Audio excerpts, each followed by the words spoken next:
In the name of Allah, most merciful, most beneficent. Hello friends, I am Abu Bakr. I hope that you are all doing well. A thing of beauty is joy forever by John Keats. हम सारा दिन beauty के बारे में discussion करते हैं कि beauty क्या है, ये ब्यूटीफुल चीज़ है, ये ब्यूटीफुल चीज़ है, लेकिन अकॉर्डिंग टू जॉन कीट व्हाट इज़ ब्यूटी। तो आज हम इस टॉपिक पे बात करेंगे कि ब्यूटी अकॉर्डिंग टू जॉन कीट क्या है। What is beauty?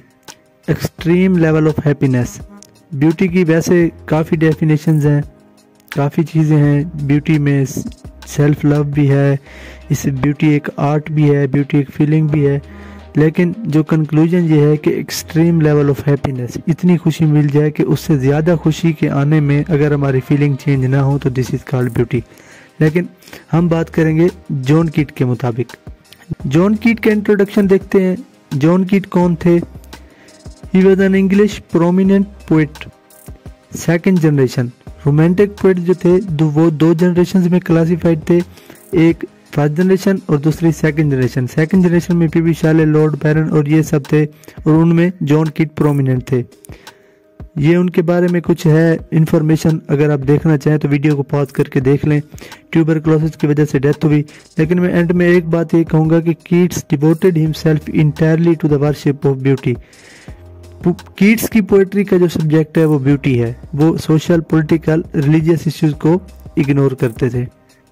अब थोड़ा सा इंट्रोडक्शन देख लेते हैं पोएम का। Endymion is a poem by John Keats, जो कि पब्लिश हुई 1818 में।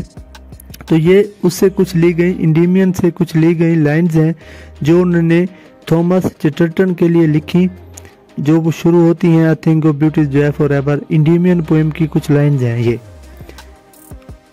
कीट break the lines of poem to creating the rhyme, और पोएम्स की लाइन को जॉन कीट ने ब्रेक किया है राइम बनाने के लिए। वो आगे चल के देखते हैं, ये उसकी राइमिंग स्कीम है।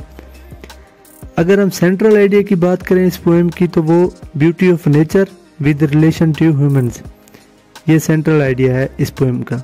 पहले सेंटेंस को देखते हैं। A thing of beauty is joy forever. एक खूबसूरत चीज़, एक ब्यूटीफुल चीज़ जो है वो हमें हमेशा के लिए खुशी देती है।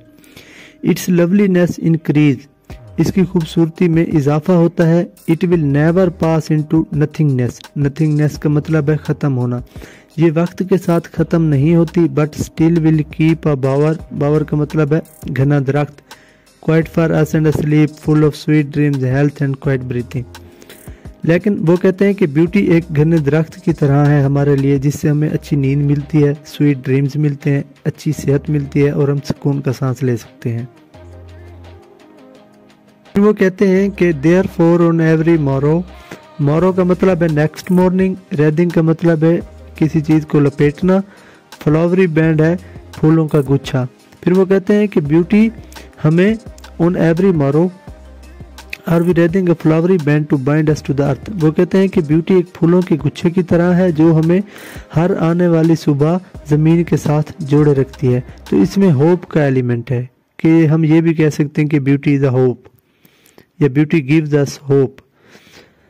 फिर वो अफसोस का इजहार करते हैं। वो कहते हैं कि इसके अलावा, ब्यूटी के अलावा हमारी ज़िंदगी में क्या है? स्पाइट, इसका मतलब है ill feeling, despondence, sadness of the inhuman, inhuman का मतलब cruel, dearth of noble natures, gloomy days.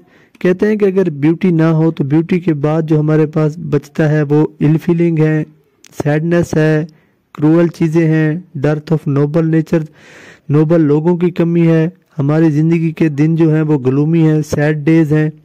फिर वो कहते हैं of all the unhealthy and are dark and ways. फिर वो कहते हैं कि हम अपनी ख्वाहिशात को पूरा करने के लिए गलत रास्ते इख्तियार करते हैं, डार्क एंड वेज इख्तियार करते हैं, जैसे झूठ बोलना, चोरी करना, किसी के साथ जुल्म करना, ज़्यादती करना। मेड फॉर आवर सर्चिंग, और हम इसी को हमेशा तलाश करते रहते हैं कि कैसे बुरे तरीक़ों से हम खुशी को हासिल करें। स्पाइट का मतलब है बावजूद, पाल का मतलब है सैडनेस, डार्क स्पिरिट का मतलब है सियाह रूह। अब हम इस लाइन्स को इकट्ठा पढ़ेंगे। Yes in spite of all some shape of beauty moves away the pall from our dark spirit. तो फिर कहते हैं कि हम जितने भी बुरे हो जाएं, लेकिन बावजूद इसके कुछ शेप्स हैं ब्यूटी की जो हमारी बुराइयों के बावजूद भी हमारे जो सियाह रूह है उनसे सैडनेस को ख़त्म करती हैं, जैसा कि sun, moon, trees old and young, छोटे बड़े दरख्त। तो ये चीजें हैं जो हमारी बुराइयों के बावजूद भी हमें खुशियां देते हैं।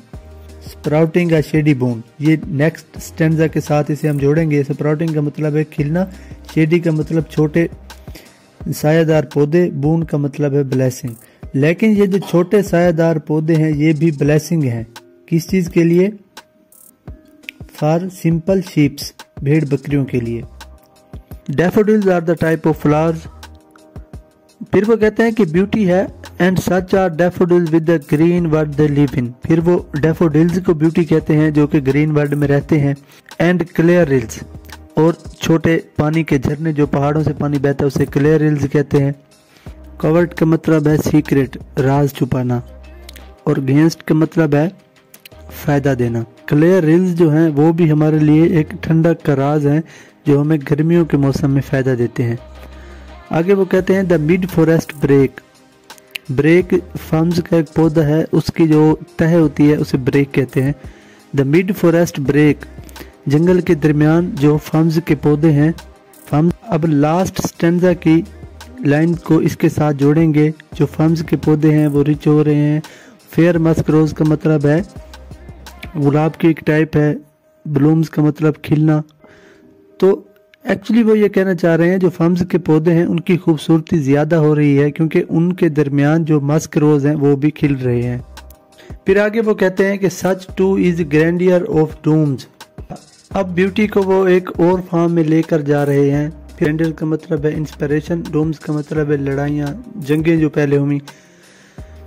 वो कहते हैं कि उन जंगों और लड़ाइयों में भी इंस्पिरेशन हमें मिलती है, वो भी एक ब्यूटी है। We have imagined for the mighty deeds. Mighty deeds का मतलब है बहादुर सिपाही। एक्चुअली वो ये कहना चाह रहे हैं कि जो बहादुर सिपाहियों ने जो जंगें लड़ी वो भी हमारे लिए ब्यूटी है। All lovely tales that we have heard or read. इसका मतलब स्टोरीज। वो कहते हैं कि जो भी स्टोरीज हमने पढ़ी या सुनी वो तमाम की तमाम हमें इंस्पिरेशन देती हैं और ये भी एक ब्यूटी है। और इस पोएम की जो आखिरी दो लाइन्स हैं ये बहुत ही खूबसूरत हैं। वो कहते हैं कि ब्यूटी जो है एंडलेस फाउंटेन है, एक ना रुकने वाला फवारा है ऑफ इमोर्टल ड्रिंक, जिसे पीकर कभी मौत ना है। लेकिन वो कहाँ से आ रहा है? पोरिंग अनटू अस फ्रॉम, वो हम पर बह रहा है फ्रॉम द हेवंस ब्रिंक, जन्नत के किनारे से। अगर हम इसके थीम्स की बात करें, काफ़ी सारे थीम्स हैं इस पोएम के, लेकिन जो मेजर हैं वो जॉय एंड नेचर है। Poem convey the message that a thing of beauty is joy for ever. Beauty क्या करती है? हमारे अंदर से डार्कनेस और नेगेटिविटी को ख़त्म करती है, जिससे हम खुश होते हैं, जिससे हमें इंजॉयमेंट होती है। उसके बाद नेचर, जो कंप्लीट पोएम है वो नेचर पर ही है। Nature is the beautiful creation of God which he blessed to as a precious gift. जो नेचर है हमारे लिए वो प्रीशियस गिफ्ट है। एंड में वो कहते हैं कि हम नेचर से सब कुछ लेते हैं लेकिन खुद ही उस नेचर को तबाह कर रहे हैं डे बाय डे। तो नेचर जो है उससे हम सब कुछ लेते हैं लेकिन तो नेचर को कुछ नहीं देते, बल्कि उसे दिन ब दिन तबाह करते हैं अपनी जो सेल्फिश विशेस हैं उन्हें पूरा करने के लिए। तो ये इसके थीम्स हैं। तो अब तक के लिए इतना ही। अपना ख्याल रखिए और अपने इस चैनल का लर्निंग के लिए डिफरेंट सोर्सेज इस्तेमाल करते रहिए, पढ़ते रहिए। एनालाइज करना बहुत ज़रूरी है। और एंड में अपना ख्याल रखिए। Thank you very much।